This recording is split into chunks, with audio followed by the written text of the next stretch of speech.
computer.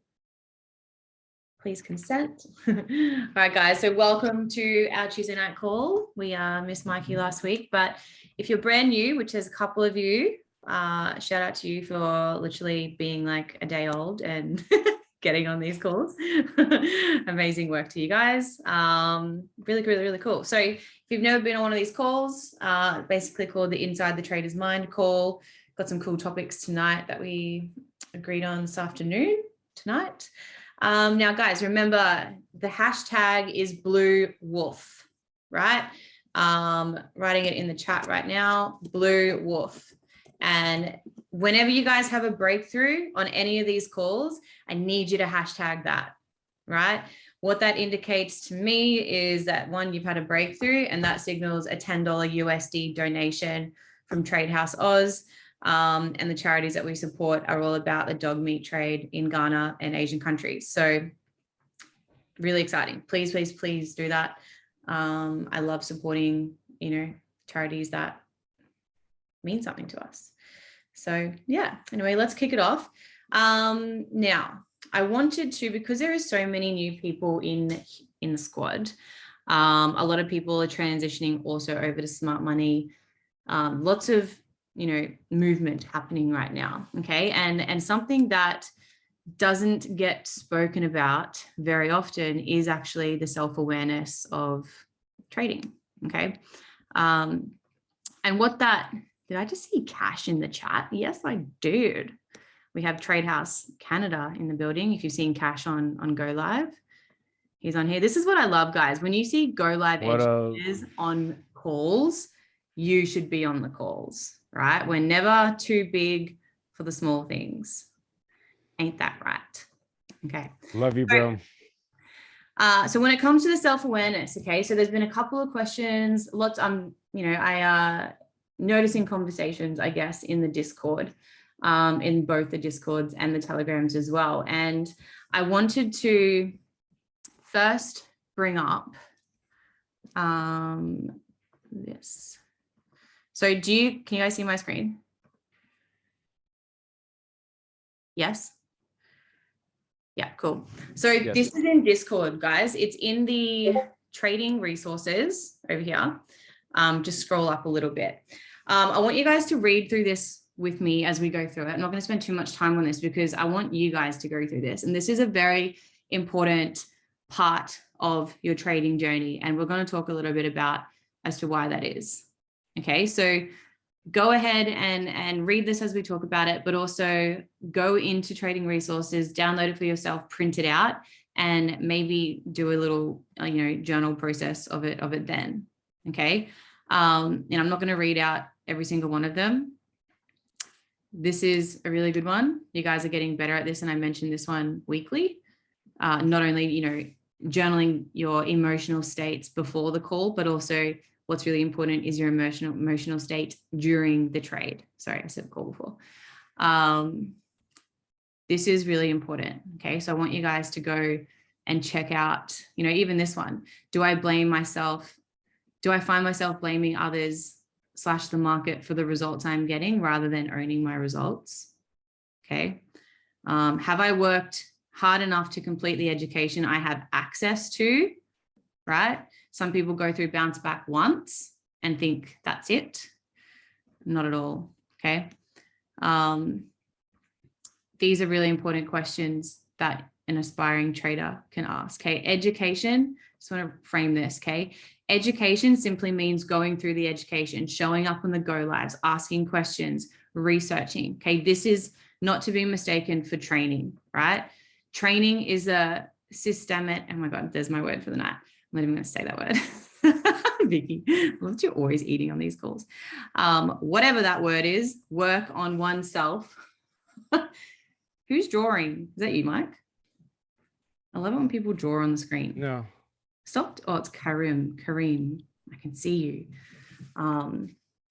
Okay, so go through these questions. If you're doing the work on the charts, marking up trades, placing trades, making mistakes, journaling your trades and learning from them, no mentor can do that for you.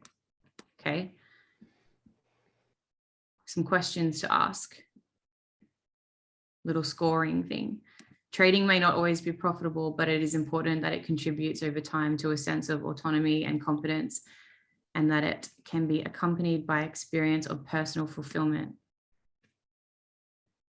Okay, when you're in a trading slump, which I know a couple of you are going through this at the moment, right? Sometimes we spend a lot of time focusing on what we're doing wrong and not really acknowledging, one, how far you've come and how much you've learned, and where you currently are and what you know as opposed to what you used to know, right? You've come a long way, right? So don't just focus on the wrong, the bad, okay? Start focusing on the strengths.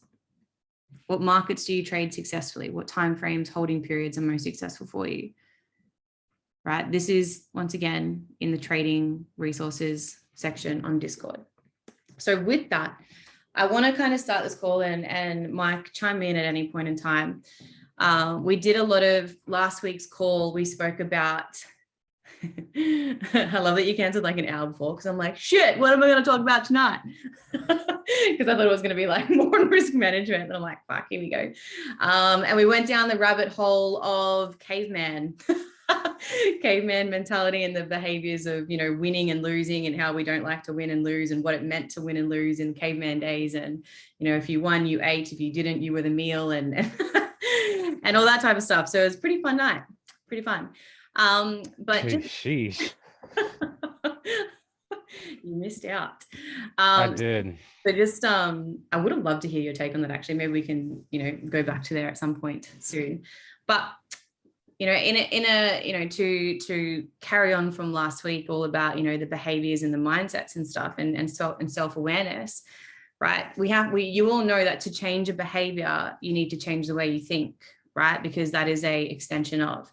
But when we think about that, we also understand that your thoughts, our thoughts, my thoughts, are mostly driven by our subconscious and unconscious, right? And so, you know, that is then, you know, hence the reason you must be aware of your underlying self-sabotaging behaviors that is driving the emotions that's causing you to behave and in a certain way and think in a certain way.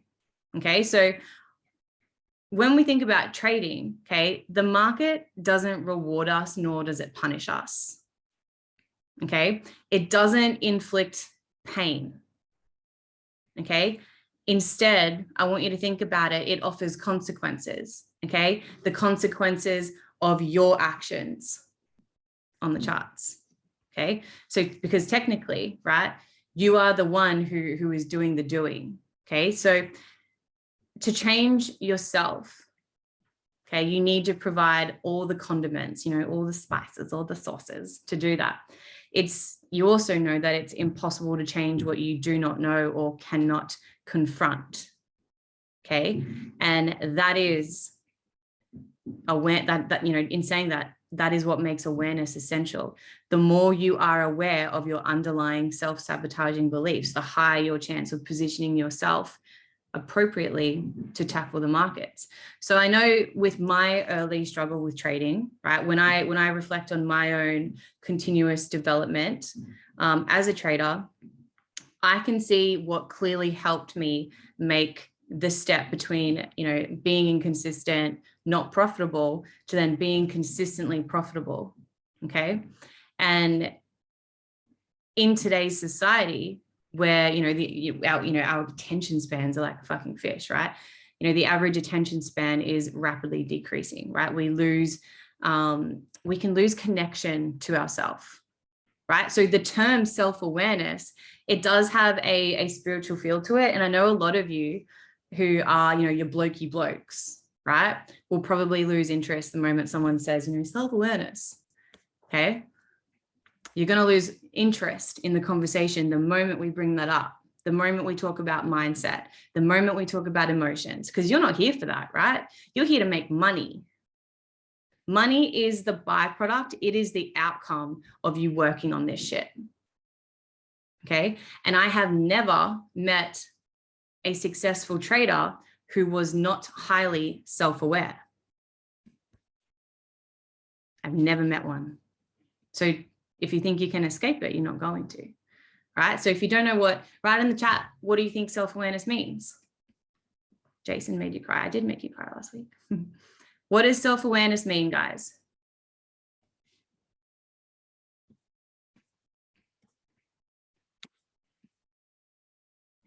In essence, guys, self-awareness means that you are aware of what you are doing, how and why you're doing it, in its most blanket, simplistic, black and white definition. Okay. And that may sound really trivial because you probably think that you know what you're doing all the time. However, that's also not true. Because how many times, and I've heard you guys say it on our one-on-ones, when you're going through your journals and you're like, what was I thinking then? Why did I take that trade? Bracing the dark side. Yes. What was I thinking, right? Why did I take that trade? What did I see then? What was I thinking then? Why did I get out of that trade? Why did that trade do whatever? When you're asking those questions, there's the gap. Okay, so a trader who lacks self-awareness is someone who goes throughout their trading day without having, a full sense of what it is that they're doing. I was guilty of that myself, right? I would research for random trade setups to take, right? I would execute my trades. I would manage my trades to the best of my ability. So I thought, right? I would try and squeeze out some gains where I could, but then later on, if it didn't go my way, I would wonder what went wrong, why I didn't make any money, why I'm not getting the results.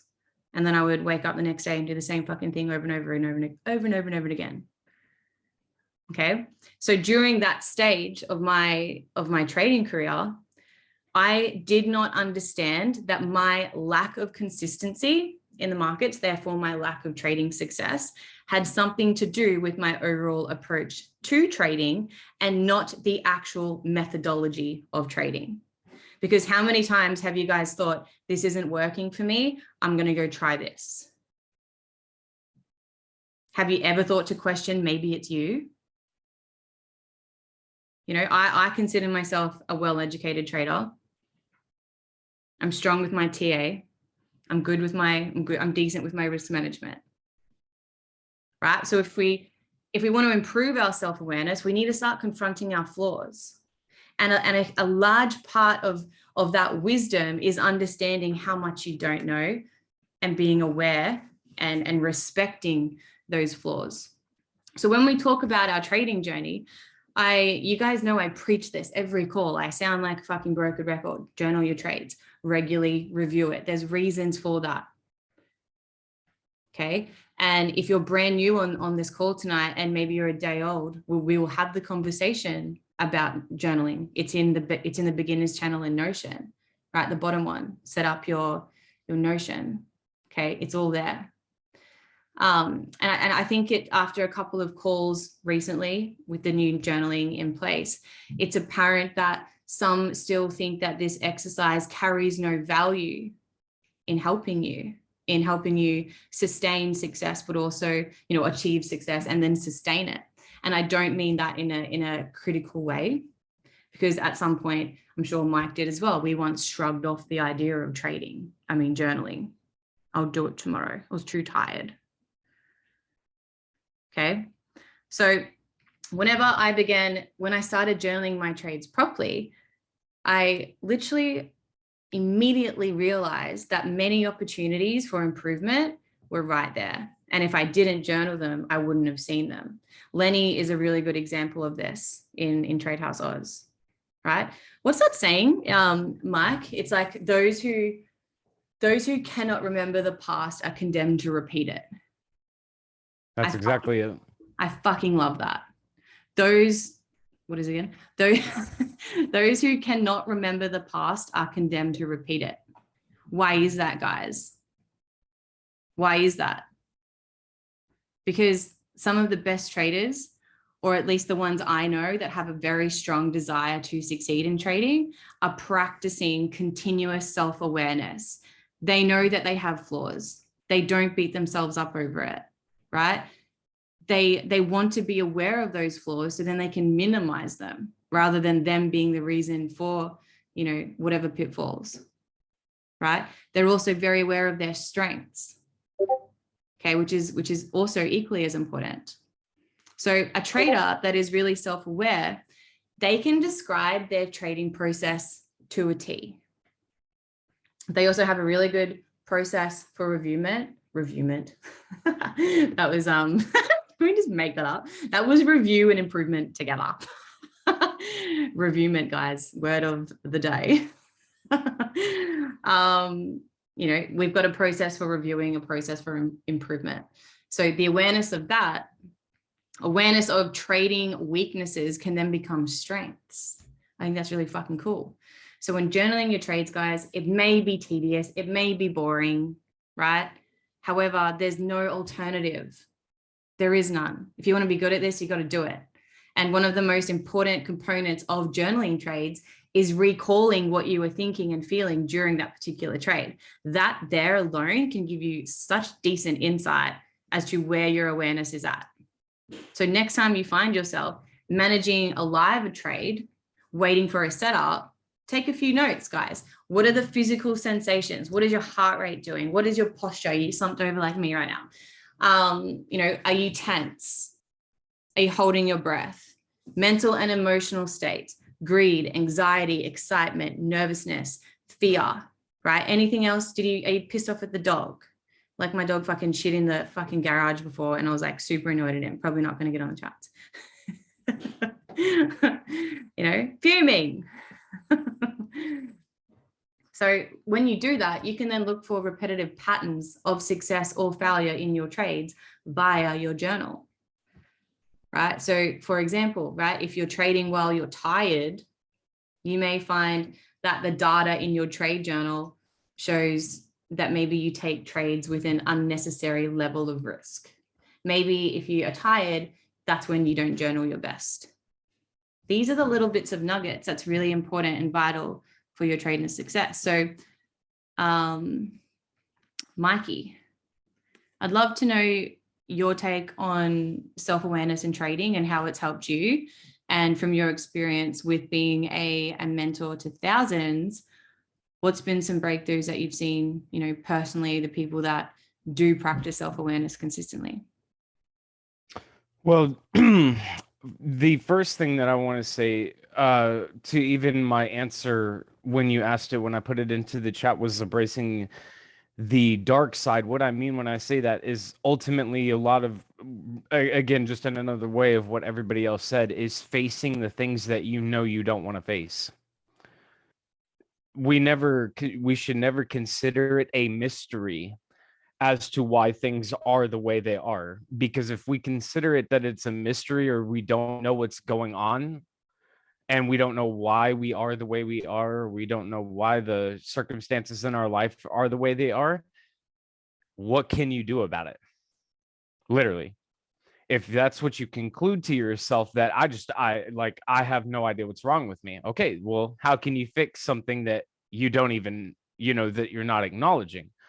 So again, the word awareness is not just even like what was said in the chat, embracing our strengths or weaknesses. I'm just using the ideology of yin and yang, or black and white. It is not hard for us to think about how good we are at certain things, and that we can even crutch on them. But what most people don't do is think about how greedy we are, or how self-indulgent we are, or how procrastination we can be, or how fearful we can be. Do you guys know what number's in your bank account right now? Do you know how much is in your trading account? Do you know that if you owe money to, this or that, or do you have a warrant out? My point is there things that are happening in your life right now that you were consistently just not dealing with? You're ignoring it.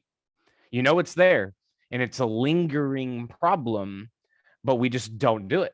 We just don't fix it. Maybe you have to do laundry and you just haven't done it, or maybe you need to clean your house or something or whatever, and you just still haven't done it. You just keep walking over it. Awareness is, again, finally coming to that. And again, embracing why it is that we are scared or in fear, because I don't think it's laziness per se. I really don't think it is. I think it's another type of emotion that again dictates us like, oh, I just don't want to deal with that. So I'm just not going to deal with it. I'm going to go do something else. And that they're, yeah, uncomfortable. That's a perfect, like things that make us again uncomfortable.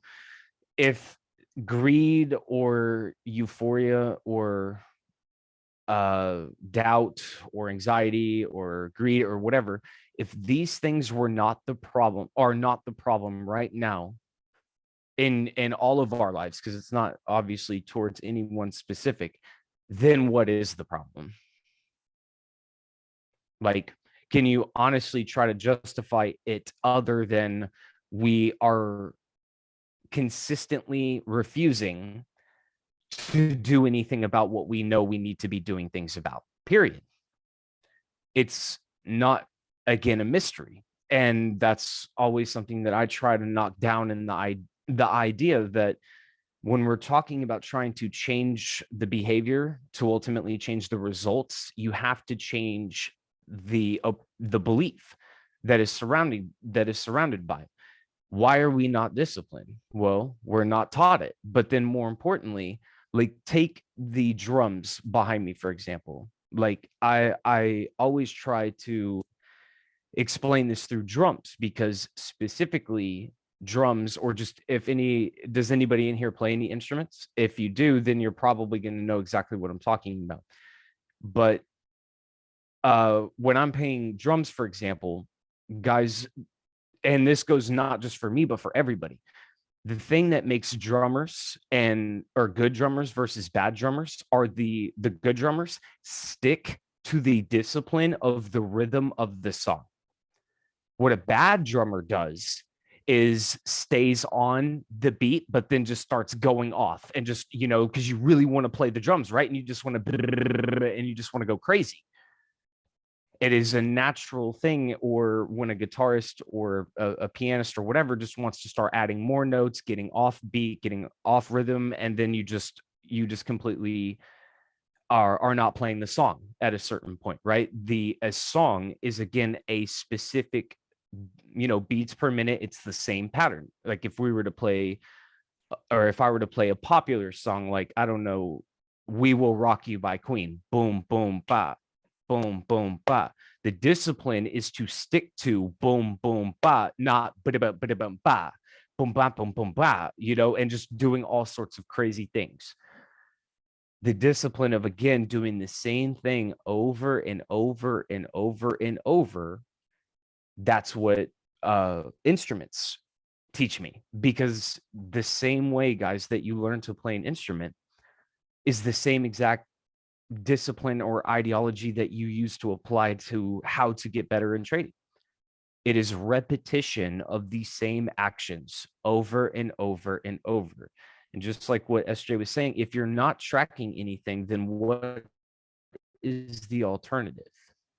If you cannot not just recall, but look back, learn, grow from, understand why you won or why you lost, then literally my question to you is what do you expect to happen? Do you honestly expect that it's just going to go crazy and trading is just going to become amazing? Even if I grant you that you have the right strategy, the right mentor, the right time frame, the right strategy, the right confirmation checklist, and you win 9 out of 10 trades and you win 90% of the time, that doesn't mean anything. You can lose all 90% of the work in 10%. Like you could lose 9 winning trades, whatever pips, whatever amount of profit made on the 10th trade. Period. So before anything else starts to get discussed, and this is what I always again try to emphasize to people, is that it doesn't matter what you're trading, how you're trading it, time frame, broker, go live, educator, mentor, confirmation checklist, because none of those, any specific little variables, will change the actual underlying problem, the actual root of the issue, which is just simply the lack of ability to stick to anything, to stay on rhythm. You see what I'm saying? To stay on beat to the same thing over and over and over. That's what all of us struggle with. How do you eliminate greed? And when SJ was showing that list, a lot of the things that she was, that is on those the checklist, there is so much of that, just like what SJ said a second ago as well. There's so much of that that gets mitigated when this starts happening. And to me, it's not, again, it's not tedious. It might be for a little while, but after a while, guys, it's just boom, boom, boom, boom, boom. Like it just becomes clockwork. It becomes muscle memory, so to speak, to where it's not that difficult. And again, it is, I would argue, the most important part of trading, not your actual literal ability to look at a chart and determine a buy or a sell. Because remember, who cares if you're really, really good at calling a buy or a sell if your account balance is simply not growing? Period. That's the only thing that matters, is the account balance. So if you are not managing the account balance, then literally nothing else matters. Or at least to me, that's how I perceive it. That's how my brain, because I lost, where that lesson comes from for me, I lost 3 months of work in a session and a half. I did follow my rules. I did do everything that I'm talking about. But then you know what happened? Yeah. Do you know what happened, guys? I literally, on that particular day, I looked at my trading, right? And I was looking at my trading plan. And this is more for the, even like, guys, really listen to me when I say this, because let's assume that you guys all start doing what I'm talking about here. And let's even assume, again, you put yourself into my situation, that for the next 3 months, you start gradually growing an account, right? Not crazy gains, not crazy losses, just, slowly but surely. But then on one magical little night, you look back at all of that and think, wow, look at how good of a trader I am. I'm so good. Why do I even need these rules? The rules, the discipline is the thing that got me to that place to then mentally say, why do I need any of this? Again, that was the stuff that got me there. My ego and, again, my emotional greed or euphoria or whatever absolutely went through the roof. I literally said, I don't need any of this.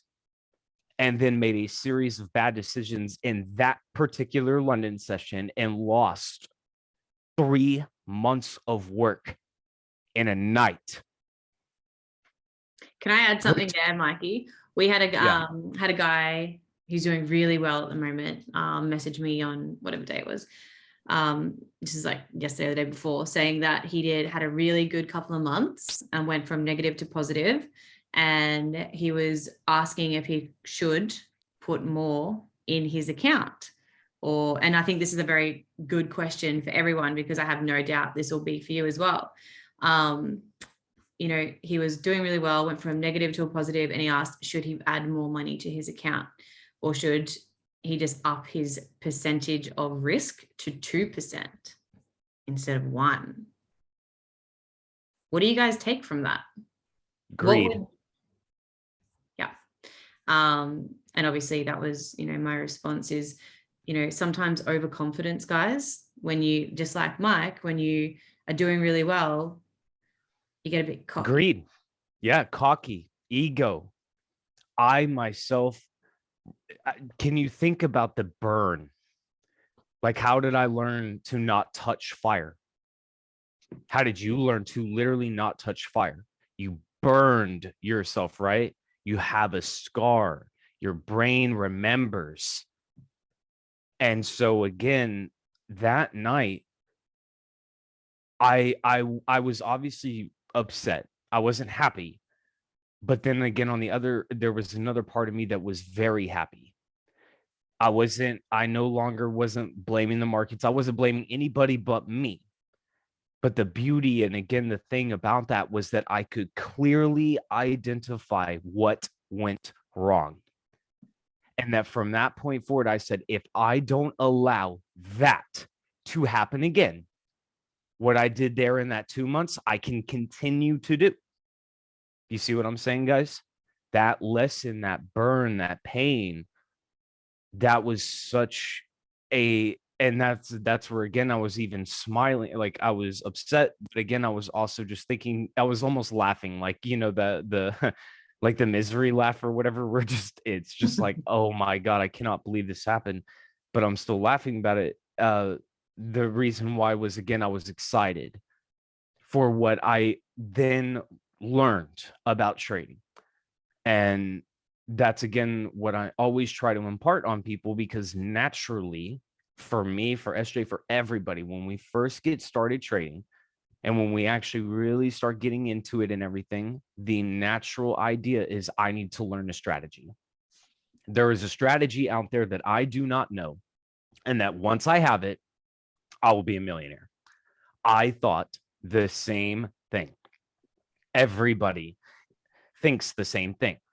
But again, it's honestly, it's not a lie, because no one, I guess, is necessarily saying that, but it's a completely wrong ideology, because it doesn't matter, again, if you trade this way or that way, you can make either one of them work. That's never been the issue. That's never been the problem. It is, do we operate? Do we work the way that we need to? Because again, like risk management, for example, guys, if you're with I mean, obviously risk management is just numbers, but there's obviously ways that you could do risk management to where you only have to win 3 out of 10 trades to still be profitable.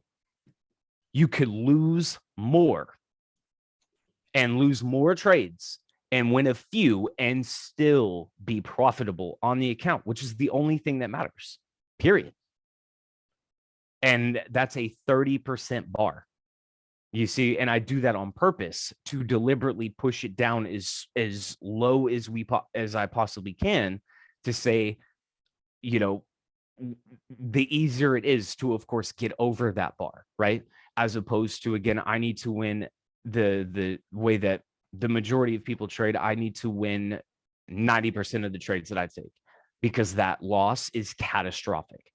So if you've experienced, again, that of win, a couple of losses, wipe everything out, remember the exact opposite exists. You could also lose, and have a couple of wins that mitigate all of the losses and still put your account further in profit, period.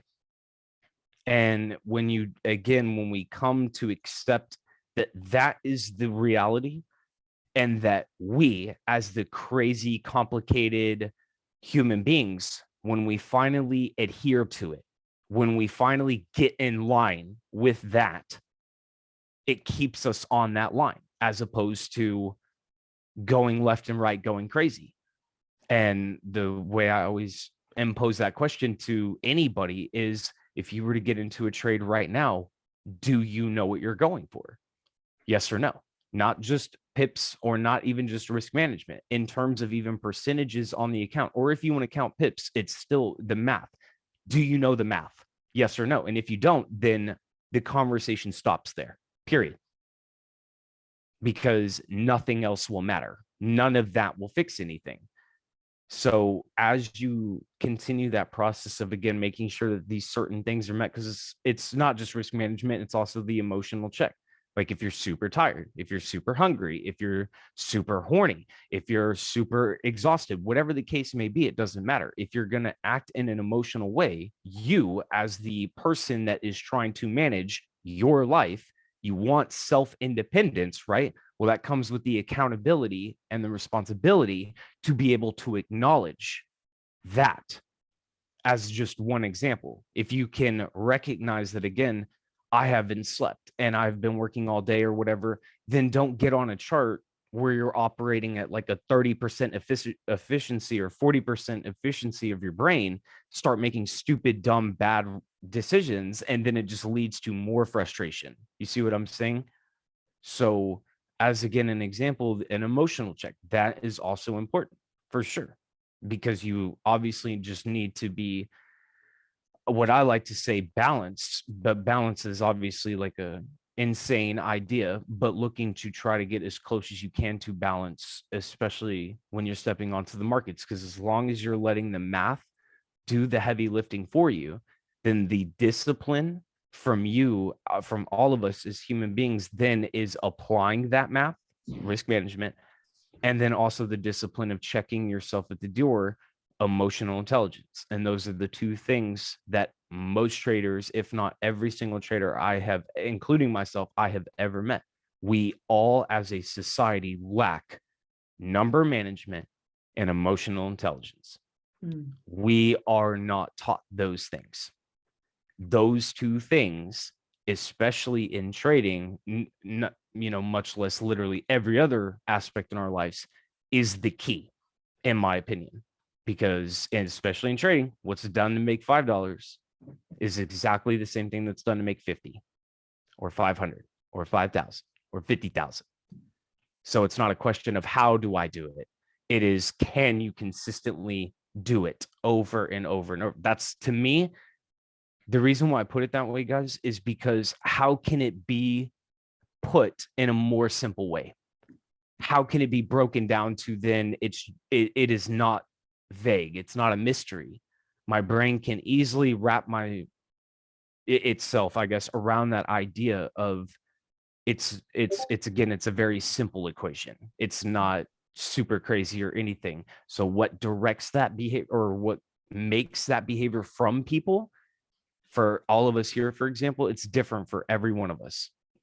Your trauma from your past or your circumstances now, your belief systems, whatever. I mean, there's a million different things that would cause us to ultimately act a certain way. For one reason or another, a person could act greedy because of a trauma or something, and then another person could also act greedy because of a trauma or another reason. Both look at USDJPY, both be in that kind of greed mindset, both get into a trade, lose the trade because of greed. But the thing that got them to the greed is different. I can't answer that for anybody. You see, SJ can't answer it. We all know from our own lives what causes us to, again, hide, to run away, to not be uncomfortable, to get back to the light, right? To get back to the ego, to get back to our strengths without acknowledging the weaknesses of us. And even if we do, we acknowledge that we're greedy or whatever, and then we don't do literally anything about it and just go back. And that's also worse, I guess, in my opinion, is it being able to acknowledge it, but still choosing to do nothing about it. And if that's the case, then those, as bad as this is to say, those are the ones that end up back filling out applications to get a job because they need to be told what to do. Just like every other point in our life, guys, we've always listened to authority. What do I do next? Mom, dad, parent, teacher, authority, police, firefighter, doctor, nurse, whatever. When was the last time that we were the ones that had to listen to ourselves in order to mandate and put ourselves in our own position of authority in our own personal lives? That's what we're learning to do here at the end of the day. And no, it's not easy. Is it worth it? Yeah, of course. You bet your ass it is. But it's certainly not easy. It's a progression. It's not just, oh, guys, think about it. If it was literally just a strategy of trading and that was it, and that was literally the only thing, you would have heard about trading when you were 4 years old. You would have had family members. You would probably have neighbors, or people would have been trading, because a trading strategy that, if that ideology were to work, it would have been exploited. Everybody would have found out about it. Right? Why wouldn't they? If it was truly just a trading strategy that exists out there in the ether, people would have already caught on to it, and it would have it would have spread like wildfire, one way or the other. That's just how these things kind of work. So clearly, since that hasn't happened, it has to be another conversation, which is why we have these calls on Tuesday. It's about bringing awareness to this. Because if this isn't brought awareness to, then what are we doing? Period. Oh, I'll hand it back to you, SJ. That right there also basically just highlights the fact that we're not taught to think for ourselves, guys. We're not taught to do that. And if we think in like a financial sense, like it also highlights that, you know, there's like a rot that's really revealing itself in, you know, traditional type finance stuff. Like I'm bringing it back to money because that's what we're doing. But it's what I've really found when we're thinking about, you know, you guys reaching your goals, and tackling, you know, all of this, you know, shit that we're trying to do. There's so many things wrong with the traditional advice that's given out. So when Mike's saying, you know, I can't answer why you do the things, it's because I can't, you know, the things that's like, say for, you know, the financial world, for example, and you think about traditional financial advice there, it's always generally based in shame and blame, right? It doesn't address psychological and behavioral elements, right? It's quite unhelpful. It's even quite hostile, right? And it's a fucking very interesting space that we get the pleasure of working in. Mikey's just ducked out for a sec. So moving on from that, conscious of time, I've also seen a couple of questions regarding indicators and technical indicators and stuff like that, and why we don't use them. Who here in your trading journey has used indicators before? And maybe write, why did you use them? I'd like to know that. If you have, some people are smart money straight off the bat. So in my first couple of years of trading, price action, right? That didn't mean shit to me because I was relying on a random set of, you know, lagging indicators to make decisions for me, which also kind of loops it back to, we're not taught to fucking think for ourselves. Okay. Instead, I was taught to have a whole heap of harmonics. Yeah, I did that too, G. I did with HFX, but prefer naked trading. Yeah, price action. I didn't know what price action was or an IC. Welcome to the dark side. I love that. You know, I didn't know it either. Okay. But truth of the matter for me was I was being lazy because I was being lazy in the sense of I was just following. Whereas the one thing that I really appreciate about Mike's mentorship that I've had the pleasure of having for the last 6 years is Mike's mentorship and coaching is in the sense of, don't believe what I say, go and research it, go question it. Don't just follow. That's why I love working with Mike. Right? So when I think about my journey, I was uneducated. I was following people online really blindly, hoping that I would, you know, magically stumble across some magical combination of indicators that would make me really wealthy. When really I was just making decisions because of other people's, you know, what they were saying, you know, said it was time to buy, said it was time to sell, whatever. But to rely 100% on them without first learning how to read a chart and learning how to read price was the biggest mistake that it is a mistake. I don't regret it because I am now where I am because of it. But when I see people heavily relying on methodologies and strategies that do rely on indicators, it makes me want to just like grab the hardest thing in their office and bang them on the head. Like, if I'm being really honest. Don't get me wrong. I'm not saying they're all bad, you know, all the traders that use them are bad. You know, I quite like, and I've recommended, you know, John Phibbs indicator, right? But learning how to read price is really important, which brings me to the question that Shane asked in the Discord about psychology around swing trading. I personally, I don't think there's anything different about from, you know, timeframes of trading. You know, why I swing trade it, for example, is the exact same reason Mike is in and out of trades within like, a very short time frame. It's literally almost the same thing. But when I first moved into swing trading, the psychology started around my position sizing, right? So if you're able to place a trade and set the appropriate stop loss and the take profit, in your MT4 and go to sleep, this is, that is the trade size that fits your risk profile, right?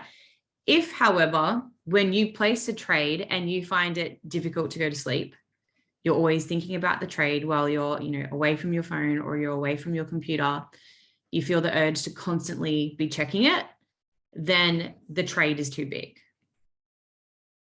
right? That's a common mistake. That's how I distinguished my first difference, was my risk profile, okay? You need to reduce your trading.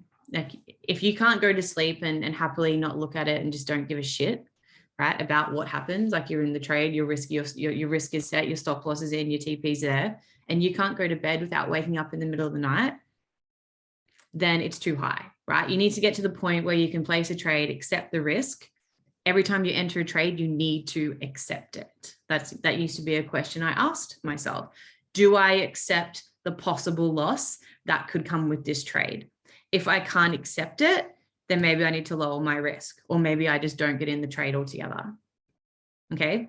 So we say trading, risk management is numbers and it's really important, but also your emotional and mental health are at risk as well. So as much as your capital is at risk, your emotional and mental health is also at risk just as much, right? So in my opinion, the first and most important way to control stress levels regarding trading is to control your position sizes, right? You will find yourself much less stressed if you keep your percentage at a risk that's, when you can go the fuck to sleep. If you can't do that, it's too high. Okay. I then realized the importance, the true importance of like multi-time frame analysis, right? I use them all, right? I've recently been on, and Vicky knows this, the 10-minute time frame. Like, go me. I never fucking go that low. Never. But your girl's been going to the 10-minute time frame, and I've been having a fucking blast. Like, I've been loving it, guys. But say I was looking at like a 15-minute, right? I still look at the 1 hour, the 4 hour, the 6 hour. I still look at them to see how it looks on, an hourly chart or the 4 hour chart, and zoom out to see the bigger picture. I still do that. I know there's a lot of you that are still tripping on the smaller, or you're tripping on the big, and you're only staying on the one because you're too scared of either side. Okay. But sometimes an opportunity may be less obvious on a smaller chart time frame, and it's more obvious if you just zoom out and look at the bigger picture, and vice versa. Okay. Sometimes you can go, like, I used to find the 10-minute time frame fucking terrifying. Like, my anxiety was just like, but the more I've worked on myself, it's not that scary. It's not, like, once again, what's the worst thing that can happen, right? Nothing. But when you take a step back, it's evaluating a market on all different time frames will help confirm a trend, make better informed decisions. That's important.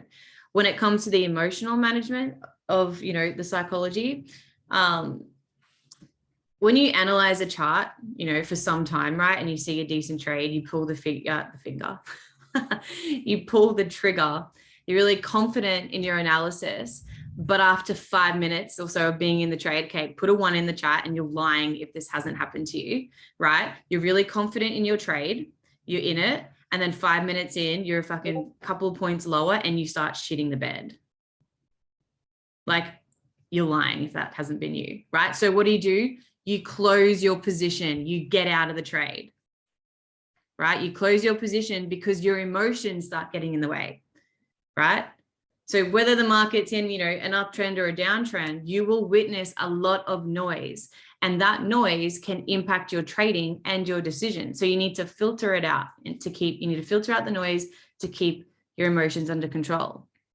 The lesson there, especially for me with swing trading, you got to give it time. The lesson is give your trades enough time to come good.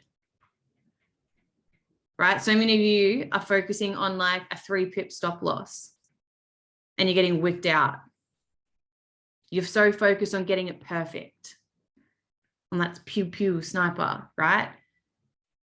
Give your trade enough time to come good. If you often engage in emotional exits, what that's going to do is it's going to destroy your confidence and it's going to eat at your profits, chew at your account, right?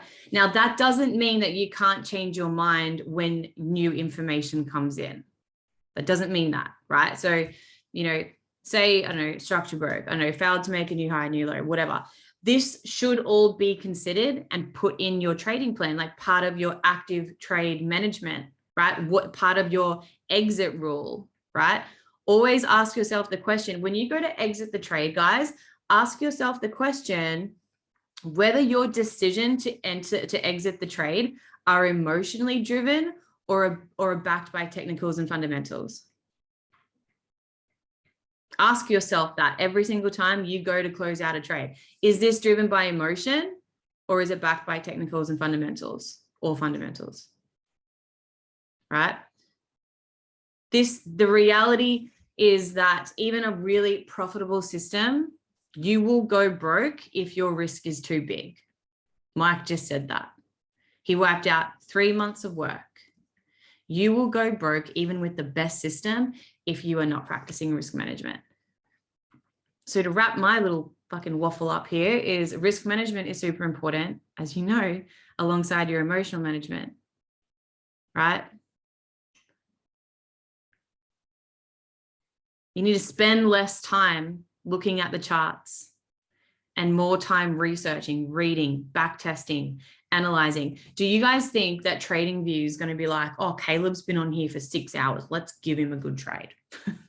Like, do you really think TradingView is going to do that? More chart time doesn't mean more money, guys. Mike's putting in the hours. Here you go. Like, that's not going to happen.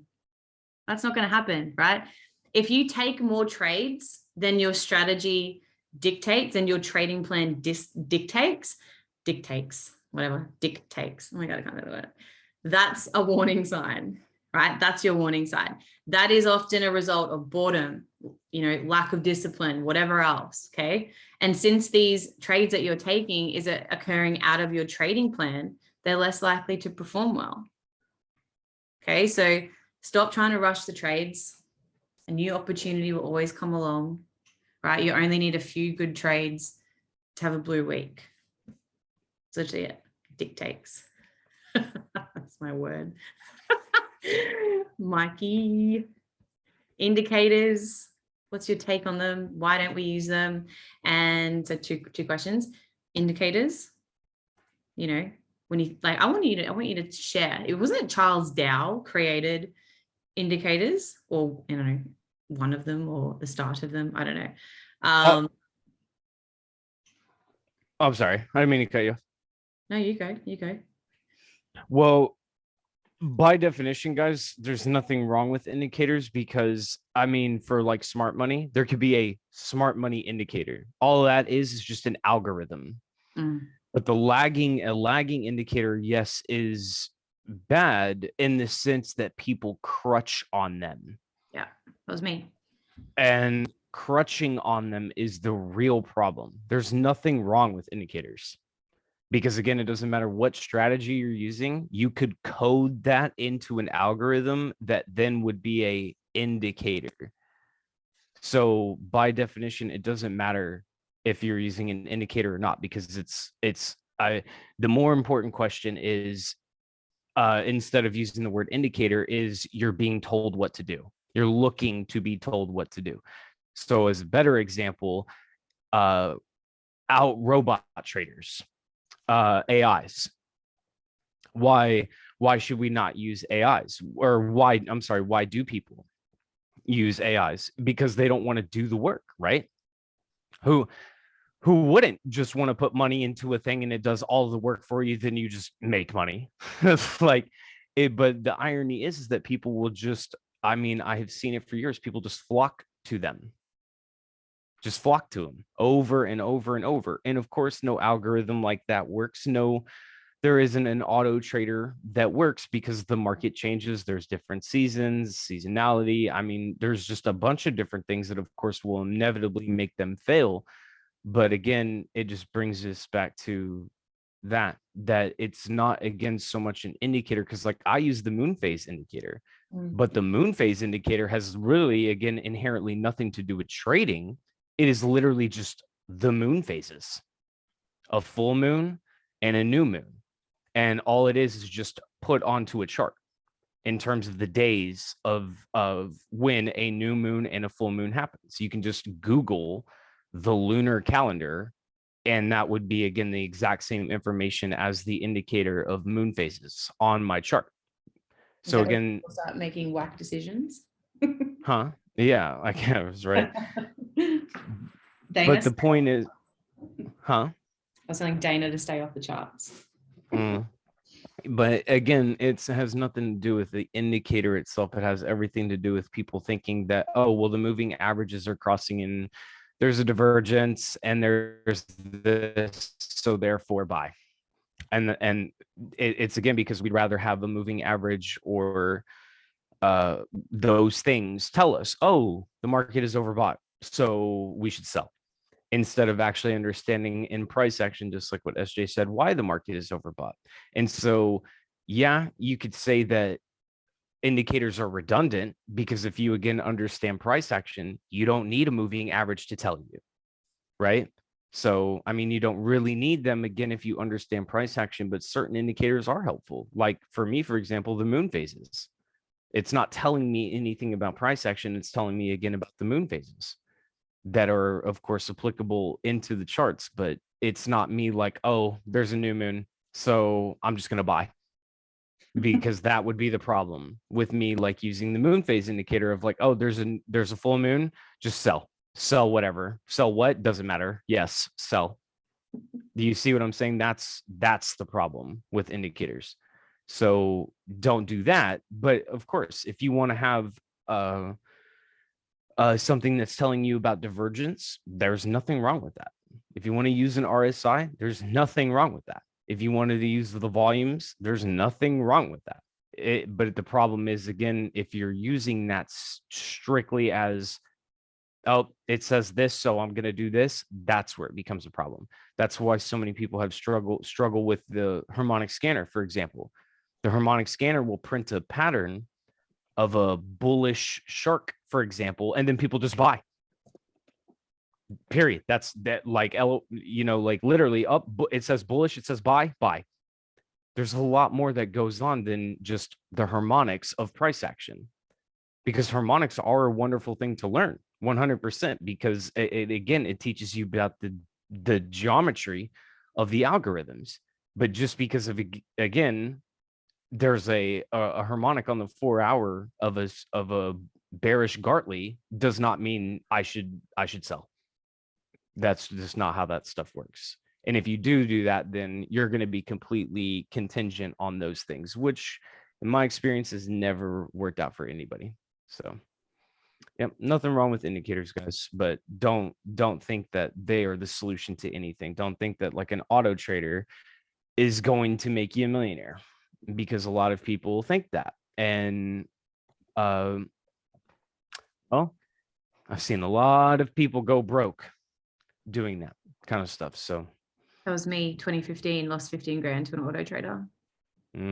I'll never vouch for them. I don't care how good Cash FX is. Just kidding. Guys, any questions? Any questions for Mikey the Lord? Come on, guys. I do want to know like the second part to that question though, which was I'm sorry, what? Completely different question, not even part of the same about thing. The psychology of swing trading. Yeah, like I'd like to know, because that was obviously my journey with knowing that you don't swing, but it's the reasons why I also do this is the reasons why you do yours on a completely separate time frame, like you're in, you're out. Yeah, So, I'm sorry. Yeah, the thing for me is that usually the type of trading is, again, augmented to your risk. It's augmented to the math.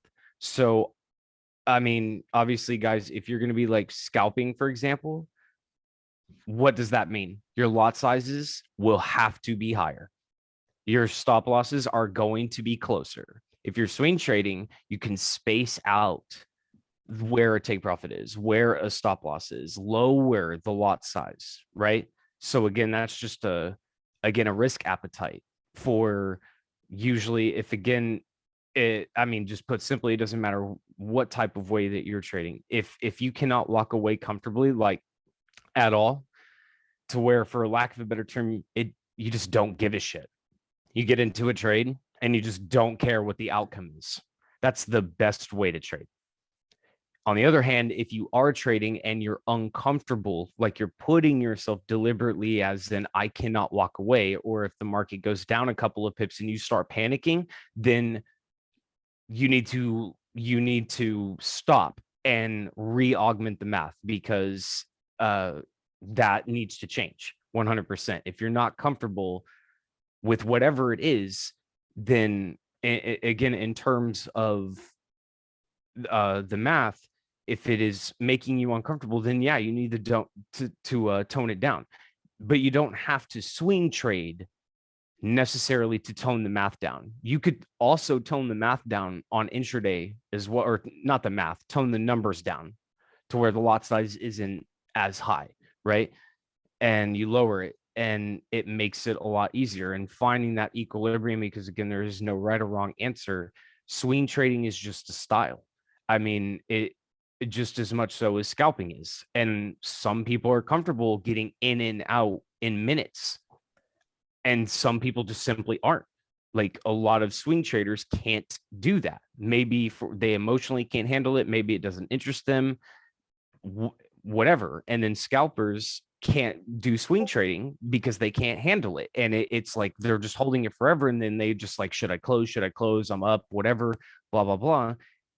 There isn't a right or wrong answer, but I would definitely recommend that you guys try out all of them, find what you feel might work best for you. But if you haven't even tried any of those out, then you have no experience to call back from. Swing trading is amazing. Scalping and intraday trading is also amazing. And they're all extremely, really good and even profitable, like extremely profitable ways to trade. But I definitely wouldn't recommend somebody with an extremely high risk appetite that wants to just get in, get out, kind of not crazy, but like that. I wouldn't recommend swing trading. And then somebody who feels like money has always been a problem, they need to hold on to it, they don't have that type of capital or whatever the case, I wouldn't recommend scalping. I would recommend swing trading. Why? Just because and maybe I'm wrong in that, like with, our scenario XYZ person here. But as an assumption for me being a trading coach for that, I would recommend based off of their personality, as much information or as much as I understand about that person, because they don't know which one works better, right? We don't know, should I swing or should I scalp or should I intraday? I don't know.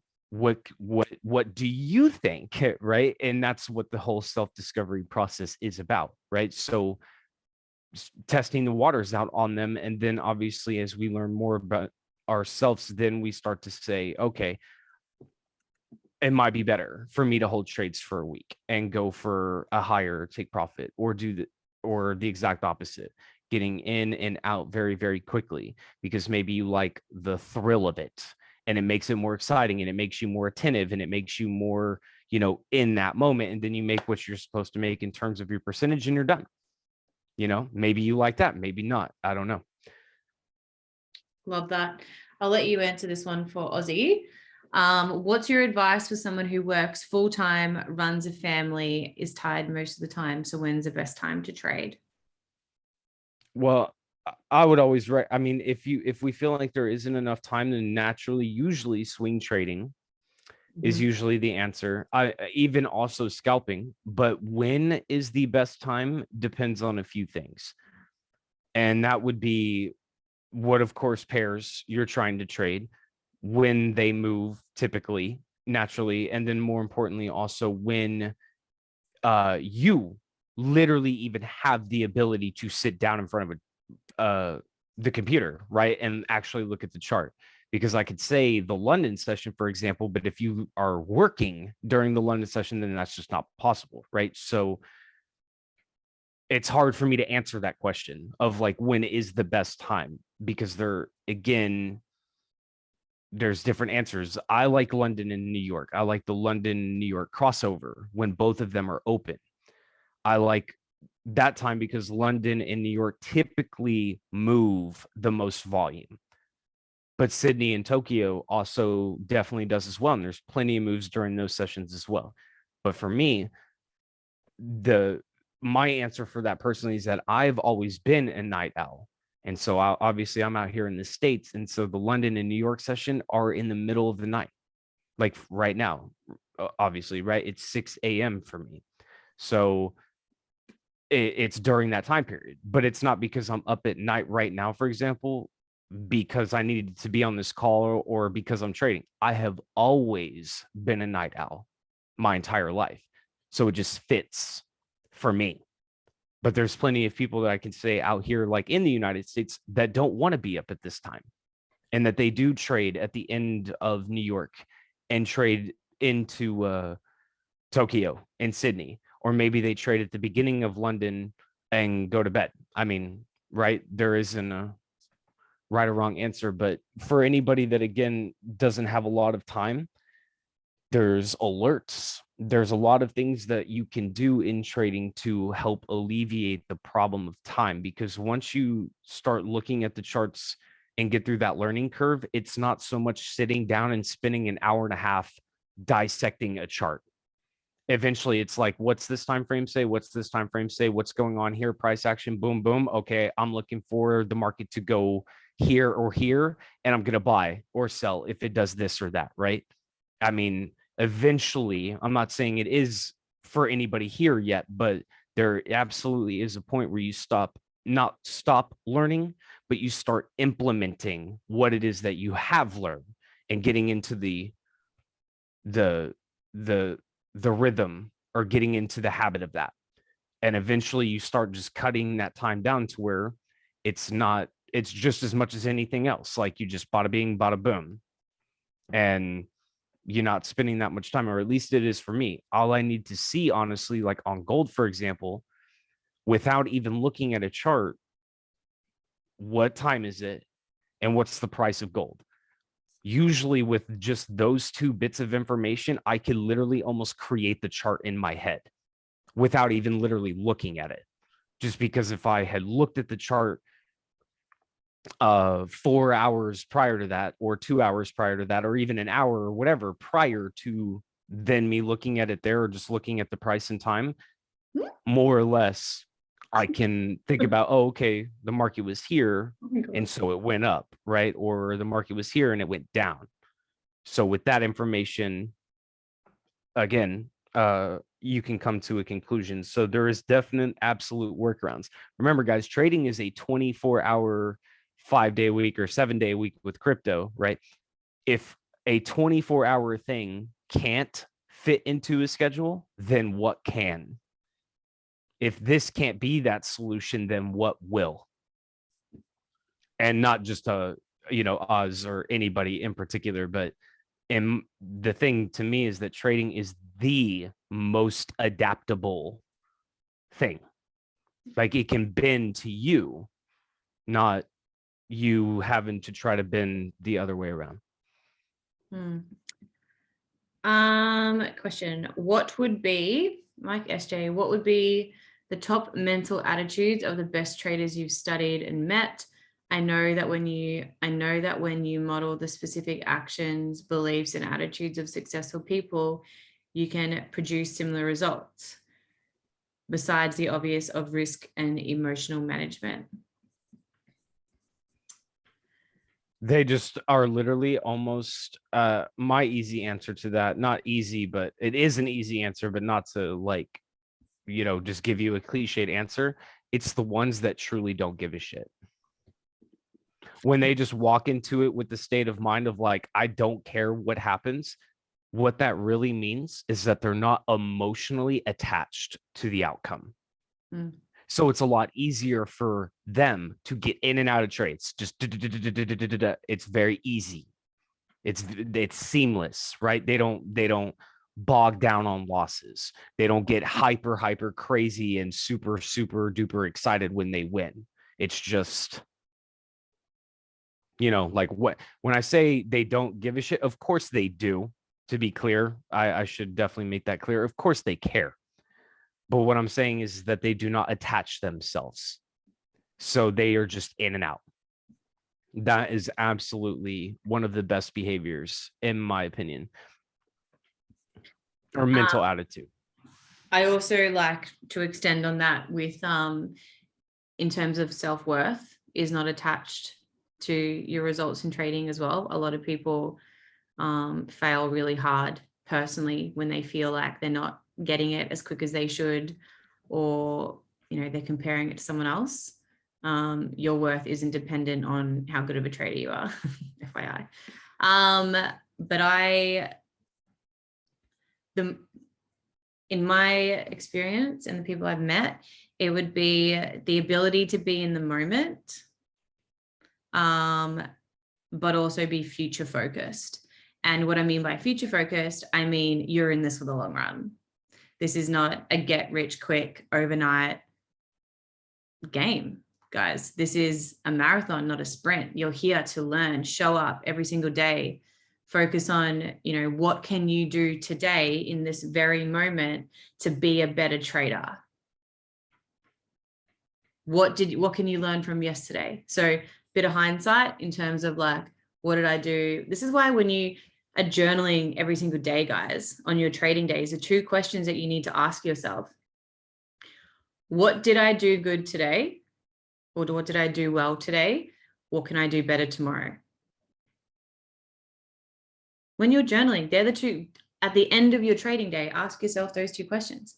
What did I do good today? You know what? I followed my trading plan. My trades didn't work out. Might cut out. My trades didn't work out, but I followed my trading plan. That's a fucking win. That's a win.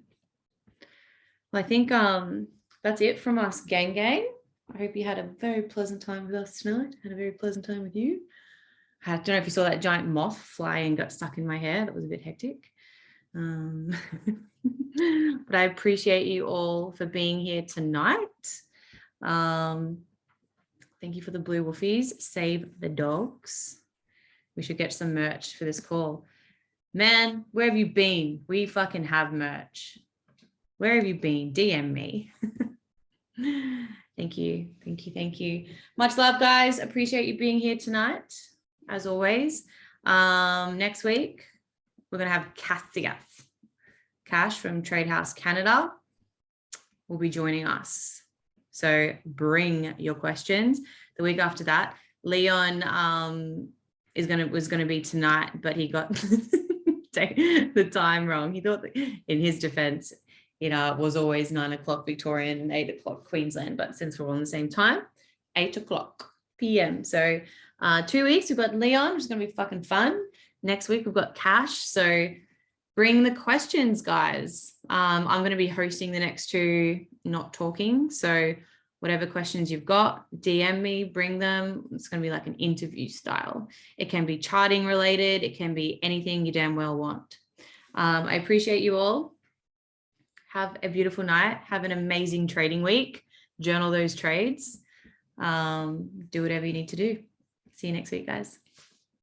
Thank you.